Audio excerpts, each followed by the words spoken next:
So a couple of weekends ago, my family and I went to the West Edmonton Mall because it was the teachers' convention for our Christian schools and we had a few days off. And so we decided to go stay at the Fantasyland Hotel and go to the water park and to the theme park and just enjoy some time together as a family. And while I was at the water park, I had this experience that made me think about the ways in which we can be surprised by things even when we expect them to happen.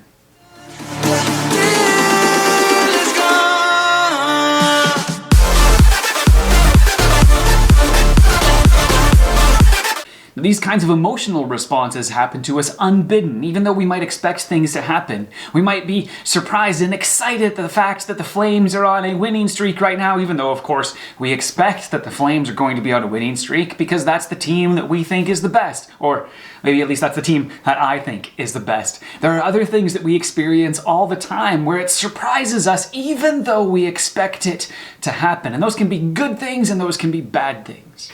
Now, the thing that happened to me at the water park that sparked this for me actually didn't happen to me, but it happens to the person in front of me. Now, at the water park, there's a couple of slides that are called the Sky Screamers. These are ones where you go way up to the top and you kind of put inside this little tube, this little capsule, actually lock you in, and then there's this countdown, and then the bottom drops out from underneath you when you're sitting in the tube, and you basically go what feels like straight down. It's not actually straight down, but it feels like going straight down, and you go flying down this tube down into the bottom. One of them is actually a full tube and the other one is open to the elements.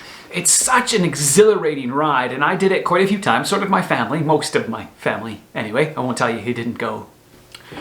And one of the times, while I was waiting in line, this guy and his girlfriend went into the tubes ahead of me. And the worst part I found, at least, was if you were going with two people, that the first person that got locked in had to wait for the second person to get in and to get locked in before they started the countdown. And so you had to sit there or stand there on top of that drop plate for quite a bit longer time than the other person. And that's just long enough to really develop this sense of expectation and excitement and maybe anxiety and perhaps a little bit of fear. And what was really funny is after the countdown, so the thing inside goes 3, 2, 1, and then it drops you, and you know this is coming. There's no tricking in this case. It's just you know that it's going to come. And the guy was sitting there and he had his arms crossed like you're supposed to, and as soon as the bottom dropped out, his hands flew out and he hit so hard that he hit the tube in front of him and he made this loud bang. Myself and the attendants that was there just started killing ourselves laughing because it was so funny. He knew it was coming, and yet when the drop came, he was so surprised that his arm just went bam into the thing in front of him. Now, I've been using some humorous examples, but this comes up for us all the time. Our bodies respond in surprising ways sometimes to things, even things that we expect to happen. So maybe you've been waiting for a proposal for a long time, and you know that you're going to propose to someone, and then when that time finally comes, you're overwhelmed by different kinds of emotions. Maybe you're wondering whether this person's going to say yes. Maybe you're wondering whether this person is actually going to do this. Maybe you're so excited and yet so anxious about the thought of stepping into this new relationship. Or maybe there's a way in which you know that a test is coming. For example, at the end of the year, you know there's going to be final exams, you know all those different kinds of things, and you know that maybe you've prepared well, or maybe you know that you haven't prepared well. But regardless, when you sit down and that test is in front of you, your body responds with other kinds of emotions.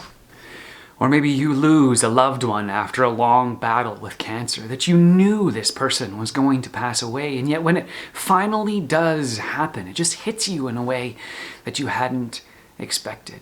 Now, that's natural and that's normal, and it's important for us as Christians particularly to find ways to voice those emotions, to recognize that they just are. Emotions by themselves aren't necessarily wrong. It's how we respond to them that can be either good for us or bad for us, can be right or wrong.